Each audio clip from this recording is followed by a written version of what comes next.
We'll have Kearis Jackson, and for this part of the Zoom, we'll have Sean Stevenson moderating. So I'll turn it over to them. Kearis? Good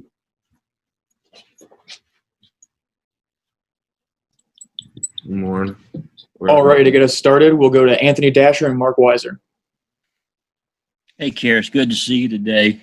Can you just kind of, I guess, speak to the frustration felt by the seniors last week when finding out so late that game was canceled, and obviously still hope the game's going to be able to take place in 2 weeks. Just kind of talk about that aspect of how disappointed were those guys.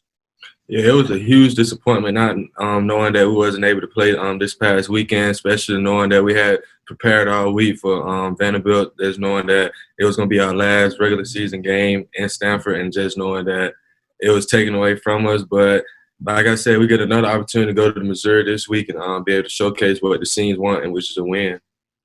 Thanks, man. Kearis, what did you end up doing with an unplanned weekend? Did you guys have any restrictions, or were you free to do what you wanted? Yeah, I was actually able to do some Christmas shopping, so I was able to have a little free time, give my parents, my little sister something. Actually, today is her birthday, so I'd like to give a shout out to my little sister, Madeline. I'm turning 3 years old today. All right, next we'll go to Mike Griffith and then Seth Emerson. Kearis, can you just talk about how much this passing game has evolved? I guess just over the last few weeks, I would guess with a different quarterback, you got to get timing, build relationships, and how far have you guys come? I feel like with the amount of time that we had to work with each other, we have come pretty far ways, but we're still not there yet. We still have room for improvement. Just knowing we haven't played with the same quarterback all year, it's going to be some inconsistency with timing and things like that, which is going to be expected because we haven't been playing with the same quarterback. But like I said, this offseason is going to be very important for us, and just coming up, just knowing we have another game to play this weekend, just knowing that we know we have to do and be able to execute. Kearis, you're on this advisory committee about finding a new athletic director, right? Yes, sir. Have you had any meetings? Do you know what this is going to entail, like how much role you were going to have in this process? I do know what role I have, but I just keep that on the low for right now and just hopefully we pick someone who's going to be best for our university. Next up, Chip Towers and then Jake Rowe. Yeah, Kearis, I was going to ask you I guess the same thing the other ones are, so forgive me if I'm repeating this question you had, but just finding out this weekend kind of what legitimately what literally happened, when did you find out, and what did you have to do in reaction to the news?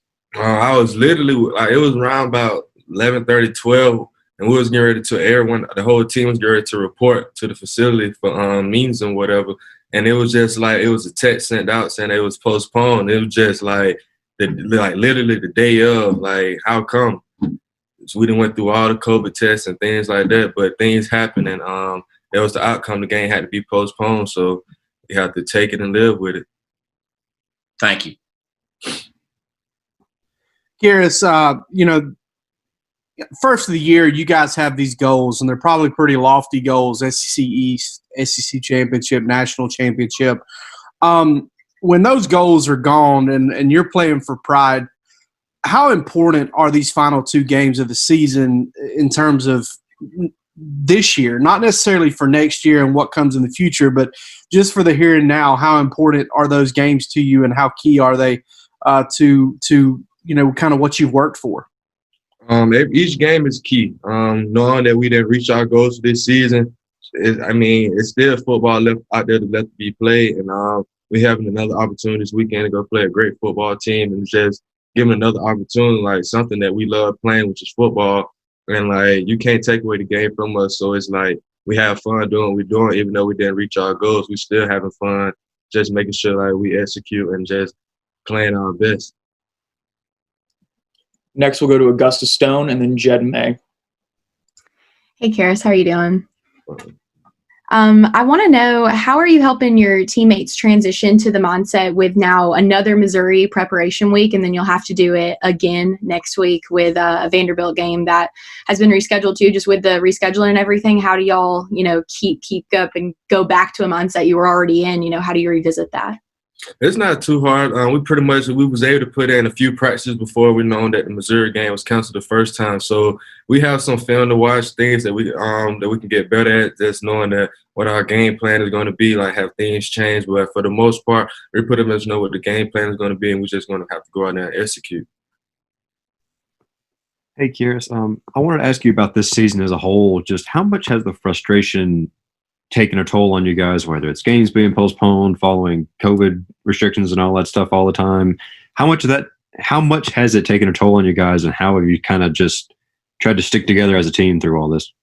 Yeah, this season has been very challenging with all the ups and downs with COVID, with teams opting out, with players opting out. It was just so much to deal with, but at the same time, we had here at Georgia, we just have to focus on ourselves, just focus on the team and the guys in the locker room pretty much, and just knowing what we want out of this, and just knowing that we're not only doing it for ourselves but for our families and things like that. So it's more so like why are you playing this game mostly? And I know people play for their families and for the brotherhood we have in the locker room, but it has been a weird season, but we're just grateful at the end of the day that we were able to play football. Next, we'll go to Palmer Toms, and then we'll open it up for the last couple minutes. Yeah, Kearis, you're a guy who's had some success this season and could look towards the NFL.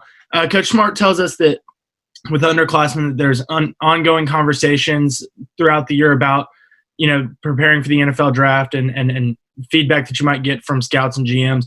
What do those conversations look like? I haven't had those conversations yet, but I haven't been too much focused on things like that. I just want to focus on this season, and I worry about things like that afterwards. If anybody would like to jump in with a question, we've got about a minute and a half left. Kearis, what are your thoughts on a bowl game? How motivated are you guys to reach a bowl and as high a bowl as possible? Yeah, I've been seeing a lot of bowl games being canceled, but hopefully on our end we'll still have the opportunity to play in the bowl game, and playing in the bowl game is always fun. Just receiving like the bowl gifts, just going to different sites and things like that. So hopefully we do get the opportunity to experience that this year. Any other Kearis, how much do you enjoy playing in cold weather? I enjoy it. It's not bad as really as once you get moving around. I know down in Peach County, like all our home games was at 8 o'clock anyway. So it's like once you get to the playoffs, you already know it's gonna be low 30s, low 20s, things like that. So I know we pretty much prepared for. We got guys all over the country coming from places where it's cold. So I feel like it's not gonna be no factor. Final question, if anyone would like to take it. All right. Thank you, Kearis. Have a great rest of your Monday.